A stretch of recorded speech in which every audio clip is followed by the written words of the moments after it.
que define o valor de um objeto? Não o seu preço em um leilão, nem o brilho do ouro em sua superfície, mas a memória que ele guarda. Em um mundo obcecado pelo novo, pelo rápido, pelo substituível, algumas coisas se tornam âncoras para a alma, portais para um tempo que não volta mais. Para a maioria era apenas uma caixa de música vitoriana, um autômato de metal e esmalte, esquecido em uma prateleira. Mas para um homem, era tudo. Era o último eco de uma risada, a última nota de uma canção que o silêncio havia engolido. E estava quebrado, irremediavelmente quebrado, uma sinfonia silenciosa trancada em engrenagens que se recusavam a dançar. Esse homem era Arthur Harrington, um nome sussurrado com uma mistura de inveja e temor nos círculos mais altos da sociedade. Sua fortuna era uma lenda, sua mansão uma fortaleza de mármore e solidão. Ele possuía o mundo, mas o mundo não o possuía de volta. Amargurado pelo tempo e pelas perdas que nem todo o dinheiro do planeta poderia reverter, Harrington se tornou um recluso, um rei em um castelo de tesouros que não lhe traziam alegria.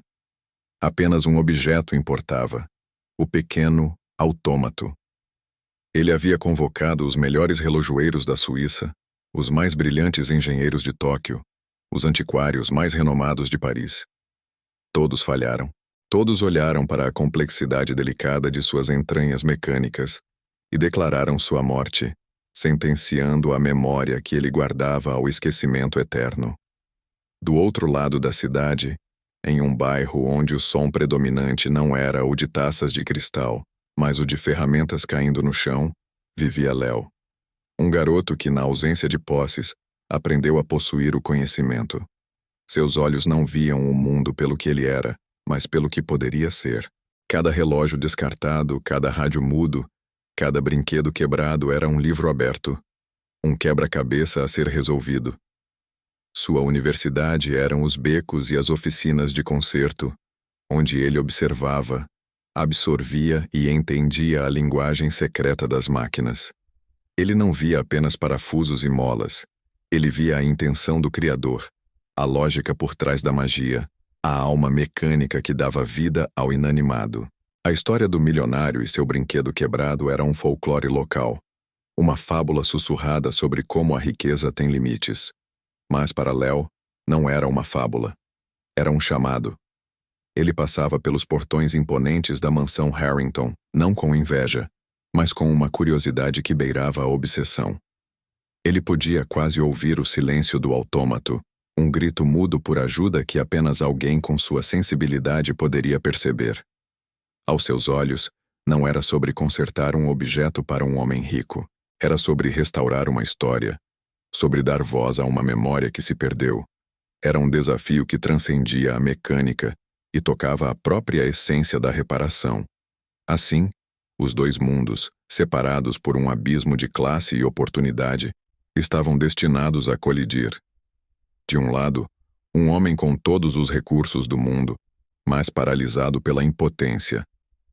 Do outro, um garoto sem recurso algum, mas armado com a única ferramenta que poderia ter sucesso, uma profunda e instintiva compreensão de como as coisas quebradas funcionam. O objeto no centro de tudo isso não era apenas um autômato, era um coração de metal que parou de bater. O que ninguém sabia era que, para consertar um coração, às vezes, não é preciso um engenheiro, mas alguém que entenda o que é ter um quebrado. O silêncio na oficina de Harrington era uma coisa pesada, quase sólida. Não era a ausência de som, mas a presença esmagadora do fracasso. O último especialista, um relojoeiro de renome internacional com mãos que, diziam, podiam tecer o tempo, acabara de sair, balançando a cabeça em derrota silenciosa. Harrington ficou sozinho, o brilho das ferramentas de precisão espalhadas pela bancada de mogno zombando de sua impotência. O autômato, a pequena bailarina de prata e latão, jazia imóvel em sua caixa de veludo, um monumento à sua dor. Com um rugido de frustração contida, um som gutural que vinha do fundo de sua alma, ele bateu com o punho fechado na mesa. A vibração percorreu a sala, um tremor de desespero, que fez as delicadas engrenagens sobre a mesa tilintarem em um protesto metálico e fútil, ecoando a desordem dentro do homem que as possuía. Foi nesse vácuo de esperança que um som diferente cortou o ar. O arrastar suave de sapatos pequenos em um piso de mármore polido. Harrington não se virou, presumindo ser um servo limpando os cacos de sua última explosão de temperamento. A presença, no entanto, não recuou. Permaneceu pequena, mas inabalável, na soleira da porta que ligava à grandiosidade da mansão, aquele santuário de tristeza. Léo, que observava das sombras há semanas enquanto sua mãe limpava os corredores opulentos, finalmente deu um passo à frente. Ele não via um milionário recluso ou um tirano temido pela equipe. Ele via apenas um homem triste, olhando para um brinquedo quebrado, e em seu universo simples e ordenado, coisas quebradas existiam para serem consertadas. Era uma lógica tão fundamental quanto a do sol nascendo pela manhã. Então, a voz de uma criança, clara e sem o menor traço de hesitação, proferiu a frase que mudaria tudo. Eu posso consertar isso. As palavras não foram um sussurro, nem um grito, mas uma declaração de fato, dita com a certeza tranquila de quem afirma que o céu é azul. Por um longo momento, elas pairaram no ar denso da oficina, um desafio impossível à realidade sombria de Harrington. O milionário congelou, o punho ainda cerrado sobre a mesa. Lentamente, como uma estátua enferrujada ganhando vida, ele se virou. Seus olhos, acostumados a varrer balanços de mercado e contratos de milhões de dólares, demoraram a focar na figura diminuta que ousara perturbar seu luto. Ele viu um menino, nada mais, com um olhar sério que parecia velho demais para seu rosto. A primeira reação de Harrington não foi raiva, mas uma incrédula diversão. Um som baixo, um arranhão em sua garganta, começou a borbulhar. E então, ele riu. Não foi uma risada de alegria, mas uma cascata de cinismo, um trovão de descrença que encheu cada canto da oficina. Era a risada de um homem que havia oferecido fortunas aos maiores artesãos do mundo e os vira falhar. A risada de um homem que havia perdido a fé na própria possibilidade de conserto. Ele riu da audácia, da inocência absurda daquela criança parada em sua oficina, oferecendo um milagre com a mesma naturalidade com que se oferece um pedaço de pão. A risada era uma muralha, construída com tijolos de decepção, projetada para esmagar aquela pequena e ridícula semente de esperança antes que ela pudesse sequer brotar. Mas Léo não se encolheu. Ele não recuou diante daquela tempestade de escárnio. Permaneceu exatamente onde estava, os pés firmemente plantados no chão, o olhar fixo, não com desafio, mas com uma calma profunda e inabalável. Sua seriedade era uma âncora em meio à tempestade de risadas do milionário. Enquanto o eco do desprezo de Harrington se desvanecia, o silêncio que se seguiu foi diferente. Não era mais pesado com o fracasso do homem, mas preenchido pela convicção silenciosa do menino.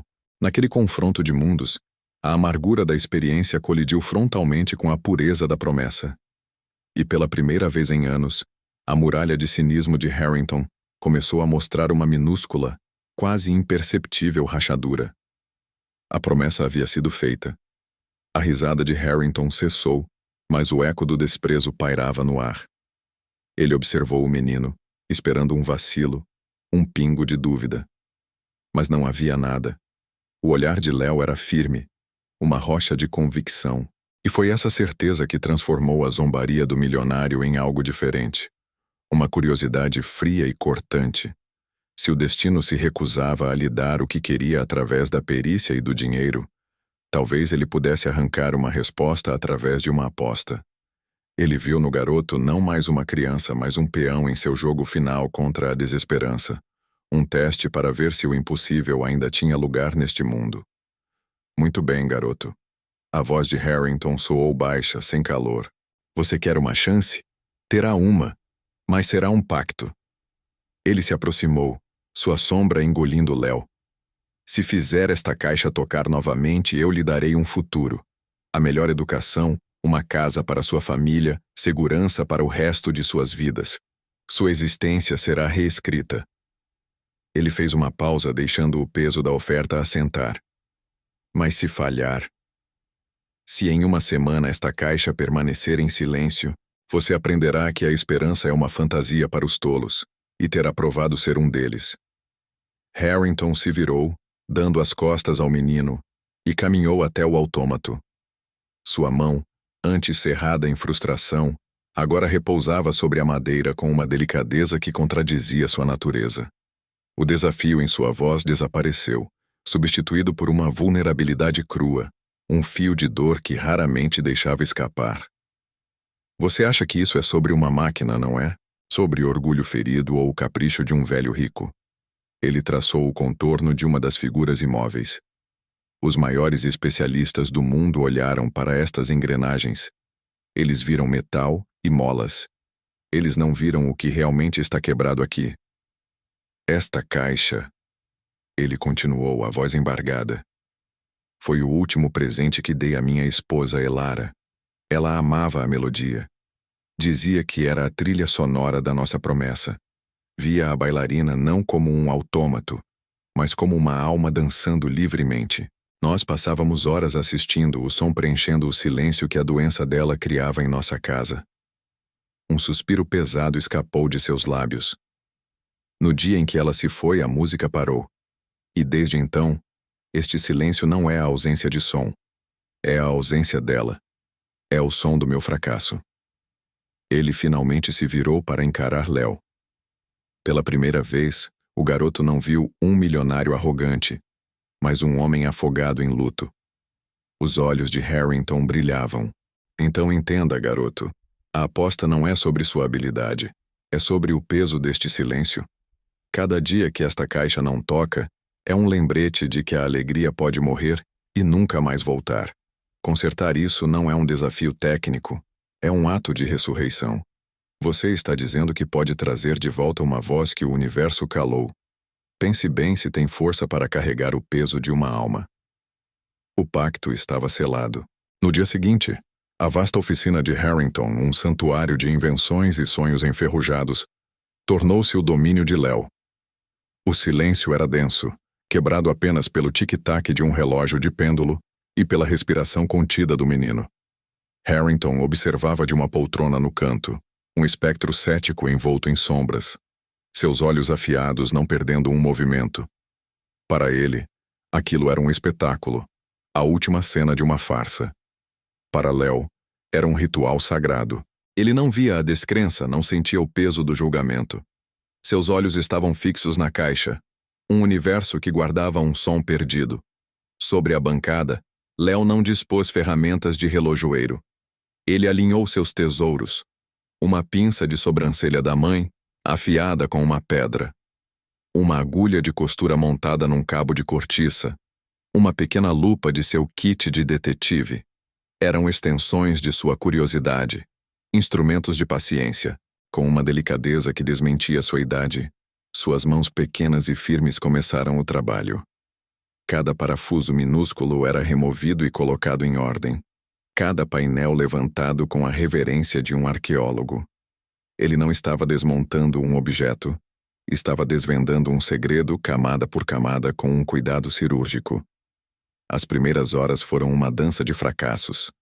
Uma mola fina como um fio de cabelo escapou de sua pinça, exigindo uma busca desesperada no chão.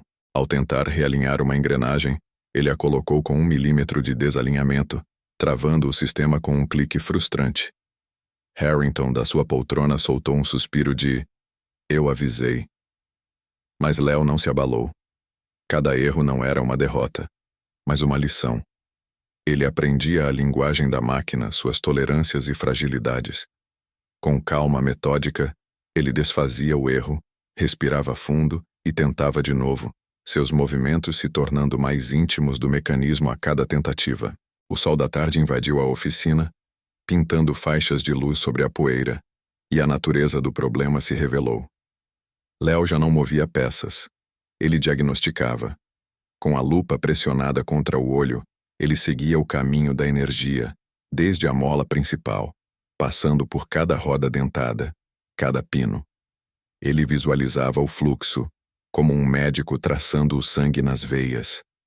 Viu onde a força nascia, como era transferida e, finalmente, onde deveria chegar. Ao cilindro com seus pinos minúsculos, a alma da melodia. E foi ali, naquele ponto crucial, que ele parou. Havia um vazio.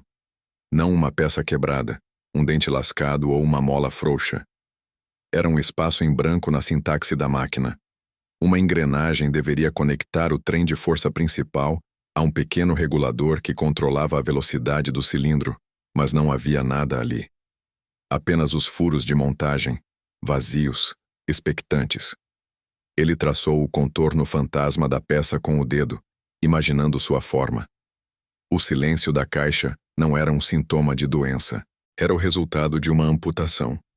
Uma peça fundamental, única e irrecuperável, estava simplesmente ausente.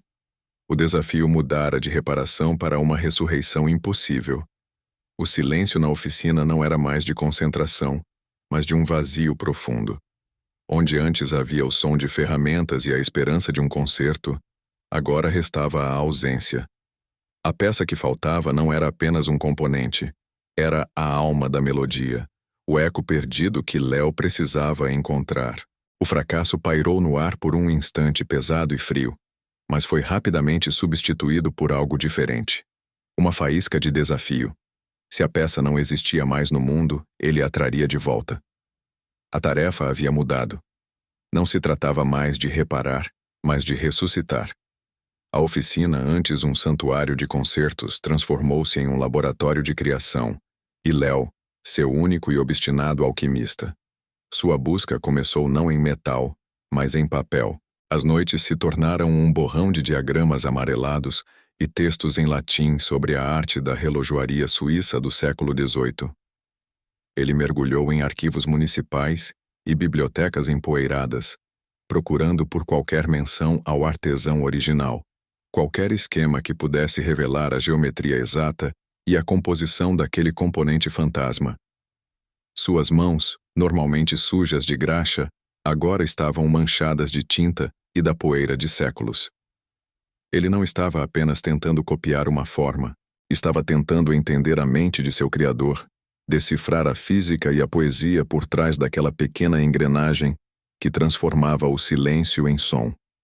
Dos livros, a caçada moveu-se para o mundo real, para os cemitérios de máquinas nos arredores da cidade. Ferros velhos que se estendiam como montanhas de metal retorcido, monumentos à obsolescência. Ali, em meio a carcaças de carros e esqueletos de eletrodomésticos, Léo procurava por um eco material. Ele não esperava encontrar a peça em si, mas o material correto. Uma liga específica, um pedaço de aço com a mesma idade e a mesma tensão molecular, algo que pudesse ser forjado, moldado e convencido a cantar a mesma canção. Cada pedaço de metal era pesado, examinado, testado contra a luz, um garimpeiro em busca de um ouro muito mais raro que o convencional. A resiliência de Léo foi forjada no fogo da repetição e do erro. Dezenas de vezes ele retornava à oficina com um fragmento promissor, apenas para vê-lo falhar sob a pressão de suas ferramentas. O metal era muito quebradiço, ou muito macio. A ressonância era errada, produzindo um zumbido morto em vez de uma nota clara. Cada falha era uma lição dolorosa, um beco sem saída que o forçava a reavaliar seus cálculos e sua compreensão. No entanto, ele não desanimava. Pelo contrário, cada tentativa fracassada eliminava uma possibilidade, aproximando-o, milimetricamente, da solução. Sua teimosia era uma força da natureza, uma recusa silenciosa em aceitar a derrota. Enquanto isso, a quilômetros de distância, em seu escritório estéril, Harrington recebia atualizações breves e impessoais. Ele está em um ferro velho. Ele está estudando metalurgia antiga. Inicialmente, o milionário descartava os relatórios com um aceno de desdém. Uma busca tola e desesperada. Mas, com o passar dos dias, a persistência implacável daquele relojoeiro anônimo começou a corroer sua certeza. A obsessão de Léo, sua recusa em se render ao impossível, era um reflexo distorcido da própria dor de Harrington. Uma centelha de curiosidade, talvez até de respeito, começou a nascer no coração do cético. Ele começou a se perguntar se havia subestimado não apenas o mecanismo, mas o homem. A peça recém-forjada, fruto de semanas de caça e noites de trabalho, repousava na palma de Léo. Era pequena, mas continha o peso de uma promessa. Na oficina silenciosa, onde apenas a poeira dançava na luz, Harrington observava, seus olhos céticos seguindo cada movimento. Com a precisão de um cirurgião, Léo guiou a engrenagem para o coração da caixa. O metal frio encontrou o metal antigo. Um clique quase inaudível ressoou como um trovão. A peça estava no lugar. O circuito que silenciava a melodia agora estava fechado, completo. Léo recuou, o suor em sua testa. Ele olhou para a manivela, a chave para o som ou para mais um fracasso. Ele a segurou, sentindo a frieza do metal. Lentamente, com uma hesitação que traía sua ansiedade, começou a girar. O primeiro som não foi música. Foi um rangido áspero, o protesto do metal adormecido. As engrenagens travaram, resistindo com um gemido metálico. Ao lado, Harrington soltou um suspiro sutil de resignação, o som de quem esperava exatamente isso. A esperança parecia se desintegrar antes mesmo de nascer. Mas Léo não parou. Ele não reconheceu o som da derrota. Em vez disso, inclinou-se para mais perto, seus ouvidos buscando uma linguagem no protesto da máquina. Não era apenas resistência, era informação. Ele parou o movimento, pegou uma pinça fina e, com um toque delicado, fez um ajuste microscópico na tensão de uma mola. Não era força que a caixa precisava, era equilíbrio. Era uma conversa, não uma batalha. Ele estava aprendendo a ouvir o que o silêncio da máquina tentava dizer, decifrando a gramática esquecida de suas engrenagens. Ele respirou fundo e tentou novamente. A manivela girou. Desta vez, o rangido foi substituído por um zumbido suave. As engrenagens, agora em harmonia, deslizaram umas sobre as outras.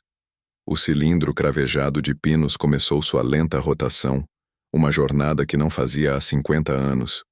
E então, aconteceu. Um único pino encontrou um dente do pente de metal, das entranhas da madeira e do latão. Uma nota nasceu. Apenas uma. Pura, cristalina e perfeita. Ela pairou no ar poeirento, um som tão inesperado que parecia ter rasgado o tecido do tempo. O silêncio que se seguiu era diferente.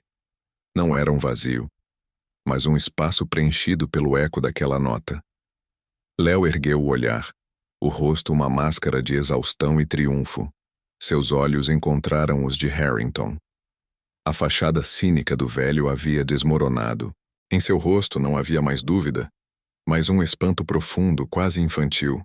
A admiração de quem testemunha um pequeno milagre. Aquela nota solitária não era o fim da jornada, mas o começo de tudo. Era a primeira palavra de uma história que todos acreditavam ter terminado. Era a primeira nota da esperança. Aquela única nota não se dissipou no ar. Ela pairou na oficina silenciosa, pesada, carregada com o peso de décadas de silêncio. Harrington não se moveu. Seus ombros, antes rígidos com a tensão da expectativa, relaxaram sutilmente. Uma lágrima solitária traçou um caminho lento por sua face envelhecida. Uma trilha de poeira e tempo. Não era a lágrima de um milionário vendo um investimento dar frutos, mas a de um homem que acabara de ouvir um fantasma. Aquele som, puro e cristalino, era uma chave que abria uma porta trancada no fundo de sua alma. Uma porta que ele mesmo havia esquecido como abrir. Para Léo, o sucesso mecânico momentâneo foi ofuscado pela avassaladora onda de emoção que emanava do homem à sua frente. Ele percebeu naquele instante que a tarefa era muito maior do que engrenagens e molas. Com a barreira de seu ceticismo finalmente rompida, Harrington começou a falar. Sua voz, geralmente um instrumento de comando e autoridade, era agora suave, frágil, como as páginas de um livro antigo. Ele contou que o autômato não era uma aquisição de leilão ou um troféu de sua riqueza. Era um presente. O último presente que recebeu de sua esposa, Eleanor. Ele descreveu-a não com a tristeza da perda, mas com o calor da lembrança. Eleanor era a melodia em sua vida silenciosa e calculada. Ela via beleza em coisas que ele via apenas como mecanismos, encontrava poesia em equações. A dançarina mecânica, com sua complexidade e sua promessa de uma canção única, era, aos olhos dela, a representação perfeita do amor deles, intrincado, delicado e capaz de criar uma beleza que transcendia suas partes individuais. A história se aprofundou, viajando para uma pequena rua de paralelepípedos em Paris, onde Eleanor encontrou a caixa de música em uma loja de antiguidades esquecida pelo tempo. Ela ligou para Harrington eufórica, descrevendo como a pequena dançarina parecia olhá-la, esperando para ser levada para casa. Para ela, não era um objeto, mas uma alma esperando para ser redescoberta. Harrington confessou que, na época, viu aquilo apenas como um capricho caro, mas a alegria dela era contagiante. Ela dizia que a melodia da caixa seria a trilha sonora deles, um lembrete constante de que mesmo as coisas mais mecânicas poderiam conter uma magia inexplicável. Se uma história de amor e memória como esta te toca, deixe um like para que possamos continuar trazendo narrativas assim. E comente qual objeto em sua vida guarda uma canção ou uma lembrança que você jamais quer esquecer. O tom de Harrington mudou, mergulhando na sombra que se aproximava. Pouco mais de 1 ano depois daquele dia em Paris, Eleanor adoeceu. O diagnóstico foi rápido, o prognóstico sombrio. Nos meses que se seguiram, a pequena melodia do autômato se tornou uma presença constante no quarto. Era um farol de normalidade em um mundo que se desfazia. A dançarina girava enquanto o mundo de Harrington parava. A música tocava enquanto a vida de Eleanor se esvaía. Então, em uma tarde cinzenta de outono, ela se foi. E algumas semanas depois, como se por uma simpatia mecânica, o autômato tocou sua última nota e silenciou. O silêncio que se instalou na casa não era apenas a ausência de som, era a ausência dela. Ele olhou para Léo, seus olhos agora completamente vulneráveis, despidos de toda a sua armadura de riqueza e poder. Eu não a contratei para consertar um brinquedo, garoto, disse ele, a voz embargada. Eu a contratei para me dar uma última chance de ouvi-la, de ouvir a música dela. De repente, a complexidade da tarefa de Léo se multiplicou por 1000. Ele não estava mais restaurando um mecanismo de precisão. Ele era o guardião de um último adeus, o arquiteto de uma ponte frágil entre o presente de um homem e seu passado mais querido. Cada peça, cada parafuso, cada nota em potencial agora carregava o peso de uma vida inteira de amor, perda e a esperança desesperada de ouvir uma melodia mais uma vez. Aquele único som, puro e cristalino, tornara-se uma assombração. Em vez de um farol de esperança, parecia um eco zombeteiro, uma promessa sussurrada e retirada. Dias viraram noites febris, com Léo tentando, em vão, replicar o milagre. Cada ajuste, cada polimento, resultava no mesmo silêncio opressivo. A frustração o corroía, mas o peso da história de Harrington o mantinha ali.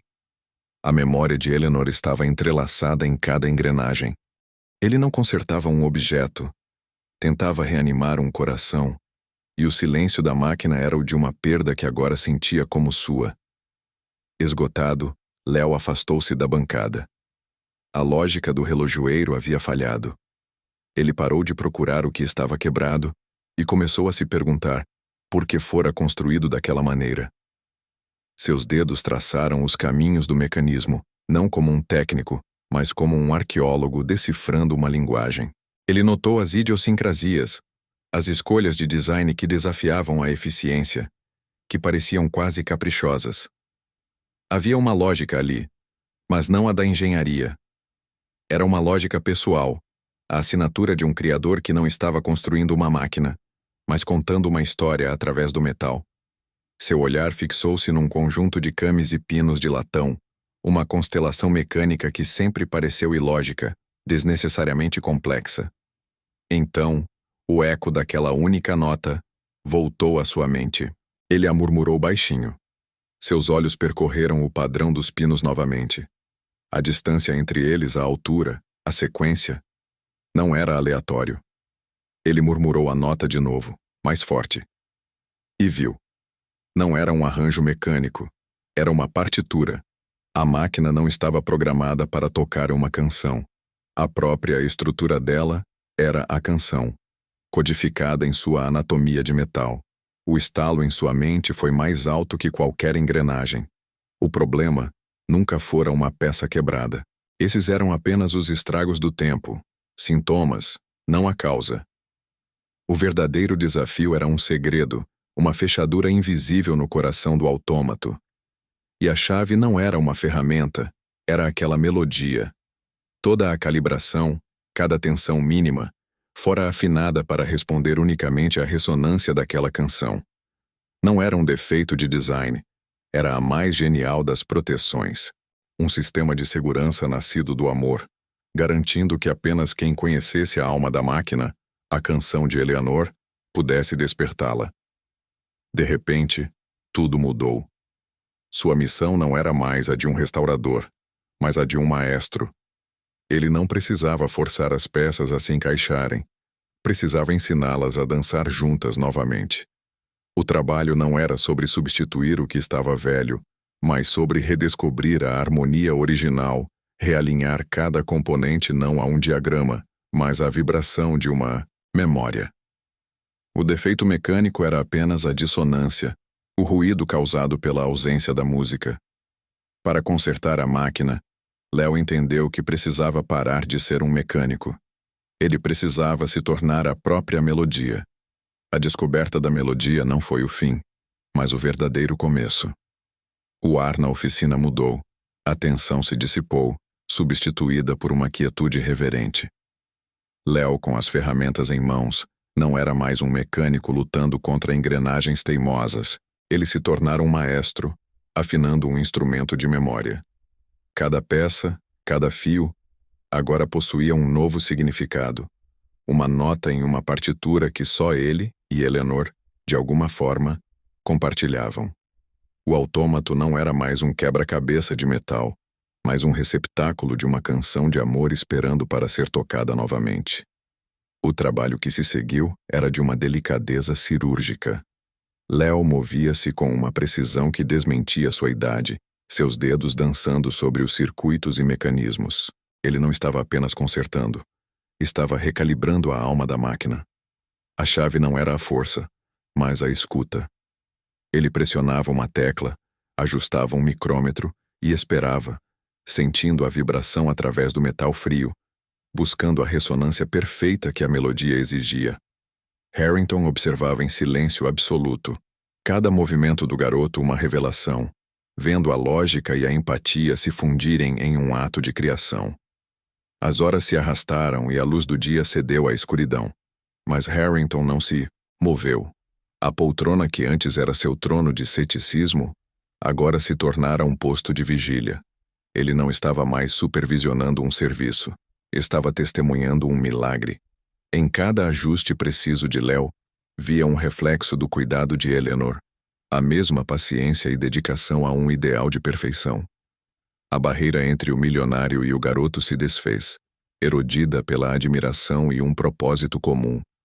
O autômato no centro da sala era o elo, a ponte entre eles. A noite se aprofundou, transformando a oficina em um santuário iluminado apenas pela lâmpada de trabalho. O silêncio era quebrado pelo clique metálico das ferramentas e o zumbido suave da energia. Era uma vigília silenciosa, uma comunhão sem palavras. Em certo momento, Harrington se levantou, não para inspecionar, mas para ajudar. Ele segurou uma lanterna, passou uma chave de fenda, ajustou o foco da luz sem que Léo precisasse pedir. A dinâmica havia se invertido de forma irrevogável. O cliente cético se tornara o assistente, o mentor silencioso, nutrindo o talento do seu protegido com gestos de respeito. Com os primeiros raios de sol pintando o céu, Léo fez o último ajuste. Um clique final, suave e definitivo, ecoou na quietude da manhã. Ele se afastou, exausto, mas com um brilho de certeza nos olhos. A máquina ainda estava inerte, Mas algo fundamental havia mudado. Havia uma harmonia latente em sua estrutura, uma promessa de melodia que não existia antes. A vigília terminara, não com a fanfarra da vitória, mas com a paz profunda de um trabalho feito com o coração. Harrington colocou a mão no ombro do garoto, um gesto que valia mais que 1000 palavras. O primeiro raio de sol da manhã atravessou a poeira suspensa na oficina, pintando o ar com uma luz dourada e melancólica. Era como se o próprio tempo estivesse prendendo a respiração. A vigília noturna havia terminado. Léo, com os olhos cansados, mas as mãos firmes como as de um cirurgião, realizou o movimento final. Não foi um grande golpe de martelo ou o ranger de uma engrenagem pesada, mas o giro quase imperceptível de um minúsculo parafuso de latão, escondido nas profundezas do mecanismo. Um clique suave, quase inaudível, ecoou no silêncio. Era o som da teoria se tornando realidade, o som de uma fechadura encontrando sua chave perdida. Ele se afastou lentamente, o corpo dolorido pela noite em claro, mas a mente vibrando com uma energia febril. Seus olhos encontraram os de Harrington.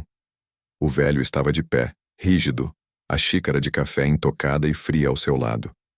Nenhuma palavra foi trocada. Nenhuma era necessária. Todo o ceticismo, toda a amargura de Harrington havia se dissolvido na quietude da madrugada, substituída por uma esperança frágil e aterrorizante. Léo estendeu a mão e pegou a chave de corda original, sua superfície de ferro fria ao toque. Ele a inseriu na máquina. O som do metal contra metal foi o único barulho no universo naquele instante. E então, ele girou a chave. O mecanismo, antes silencioso e teimoso, respondeu com um zumbido baixo e suave. Engrenagens se moveram em uma harmonia que não era vista há meio século. Por um segundo, nada aconteceu. Um segundo que se esticou por uma eternidade, pesado com a possibilidade do fracasso. E então, veio a primeira nota. Tímida, cristalina, como uma gota de água caindo em um lago perfeitamente calmo. Depois outra, e mais outra, tecendo-se juntas para formar uma melodia que a oficina havia esquecido. Não era uma marcha grandiosa ou uma valsa complexa. Era uma canção simples, íntima e profundamente pessoal. Era a canção deles. O som atingiu Harrington, não como uma onda, mas como um raio. A fachada de carvalho, cultivada por 50 anos de solidão e pesar, rachou e se desfez em um instante. Um soluço escapou de sua garganta. Um som gutural, arrancado das profundezas de sua alma. Seus ombros largos tremeram e ele desabou. Não no chão, mas sobre si mesmo, apoiando-se pesadamente na bancada de trabalho. As lágrimas que ele se negara por décadas finalmente vieram. Um dilúvio de dor, de saudade, de alívio avassalador. Ele não chorava. Ele se partia. Era a catarse de uma vida inteira contida em um único momento. Léo permaneceu imóvel, um guardião silencioso daquele momento, sagrado. Ele entendia que não havia consertado apenas uma máquina. Ele havia aberto uma porta para o passado, permitindo que um fantasma entrasse e oferecesse seu consolo final. A música continuou a tocar, enchendo cada canto da oficina com a presença de Eleanor. Cada nota era uma memória, cada pausa uma lembrança de seu riso. Através do véu de suas lágrimas, Harrington ergueu o olhar para o garoto. Em seus olhos, não havia apenas gratidão. Havia um reconhecimento profundo, a compreensão de que aquele jovem estranho havia lhe devolvido não apenas uma canção, mas uma parte de sua própria alma. O silêncio que se seguiu à última nota era mais profundo do que qualquer silêncio que já preencheu aquela mansão. As lágrimas de Harrington não eram de tristeza, mas de uma libertação catártica, um dilúvio de dor contida. Ele não tentou escondê-las. Ajoelhado diante da pequena caixa, ele era um rei deposto de sua fortaleza de amargura, vulnerável e humano. Léo permaneceu imóvel, a chave de fenda frouxa em sua mão, sentindo-se um intruso em um santuário de memória. Ele havia consertado engrenagens, mas testemunhava o reparo de um coração. A recompensa prometida, O objetivo inicial parecia subitamente trivial, um artefato de um mundo que já não existia. Lentamente, Harrington se levantou, enxugando o rosto. Seus olhos, agora claros, fixaram-se em Léo. Não havia mais o olhar de um cliente cético. Havia uma reverência ali, um respeito que transcendia a idade. Você não entende o que fez, garoto, disse ele, a voz rouca. Esta não é apenas a canção dela, é a promessa que fiz a ela. A promessa de que eu nunca a esqueceria, de que nossa alegria nunca morreria. Ele gesticulou para a caixa. Por 50 anos eu falhei. A cada dia de silêncio, uma parte de mim morria com ela. Você não trouxe de volta uma melodia. Você trouxe de volta minha palavra. Você me deu o perdão. Com um novo propósito, Harrington atravessou a sala até um cofre de aço escondido atrás de um quadro. Ele o abriu com um clique sólido e retirou um envelope grosso abarrotado de notas de $100. Colocou-o sobre a mesa ao lado da caixa de música, o pagamento acordado. Mas o gesto pareceu vazio, quase um insulto. O som do papel não podia competir com a melodia. Isso, disse ele tocando o envelope com desdém, é apenas papel. Compra coisas, mas não pode comprar. Isso. Ele olhou para a caixa, para o som que ecoava em sua mente. O que você me devolveu hoje não tem preço. É mais valioso que ouro. Ele empurrou o envelope para o lado. Portanto, nosso pacto está incompleto. O que eu ofereci não é suficiente. Os olhos de Léo se arregalaram, confusos. Harrington se inclinou com a intensidade de um negociador fechando o maior acordo de sua vida. Eu lhe proponho um novo acordo. Um talento como o seu, essa capacidade de ver a alma das coisas, não pode ser desperdiçada. Eu vou financiar sua educação, toda ela. As melhores escolas, a universidade que você escolher, em qualquer lugar do mundo. Quero que você construa, que crie, que resolva problemas que o mundo nem sabe que tem. Quero ser seu mentor. Essa é a minha oferta. Não um pagamento, mas um investimento. Léo olhou do envelope de dinheiro para o rosto sério de Harrington. O dinheiro era uma fortuna, mais do que sonhara. Mas a oferta do velho era um universo. Era um caminho, uma promessa de futuro, uma validação de tudo que ele era. Não era uma recompensa por um trabalho feito, mas uma aposta em todo o trabalho que ele ainda faria. Ele viu a sinceridade nos olhos do velho, a necessidade de dar algo que realmente importasse, de transformar gratidão em um legado. Lentamente, o menino estendeu a mão, não para o dinheiro, mas para Harrington. Ele não disse uma palavra, apenas um aceno firme. O pacto foi selado, não mais sobre uma caixa de música, mas sobre a construção de um futuro. O silêncio que se instalou na oficina após a oferta de Harrington era diferente de qualquer silêncio anterior. Não era o silêncio pesado do abandono ou da poeira acumulada, mas um silêncio de promessa, de um novo começo. O autômato, agora quieto em seu pedestal de veludo, parecia observar a cena, sua missão finalmente cumprida. Para Léo, o mundo havia se expandido para além das engrenagens e molas. Ele agora entendia que o verdadeiro mecanismo que ele havia sido chamado para consertar não era feito de latão ou aço. Era algo infinitamente mais complexo e frágil. A oficina, antes um mausoléu para uma única memória, transformou-se em um santuário de esperança, um lugar onde o passado não era mais uma âncora, mas uma bússola que apontava para o futuro. O ar não cheirava mais a óleo velho e tristeza, mas a potencial e colaboração. A jornada de Léo ensinou-lhe a lição mais profunda de sua jovem vida. O verdadeiro concerto raramente se encontra na superfície. Ele chegou procurando um desafio técnico, um quebra-cabeça de precisão mecânica, e encontrou um enigma do coração humano. Acreditava que a falha estava em uma roda dentada desalinhada ou em um pino corroído, mas a verdadeira fratura estava na alma de um homem, congelada no tempo por uma perda insuportável. O autômato não era o paciente, era o estetoscópio. Era a ferramenta através da qual Léo pôde ouvir a dor silenciosa de Harrington.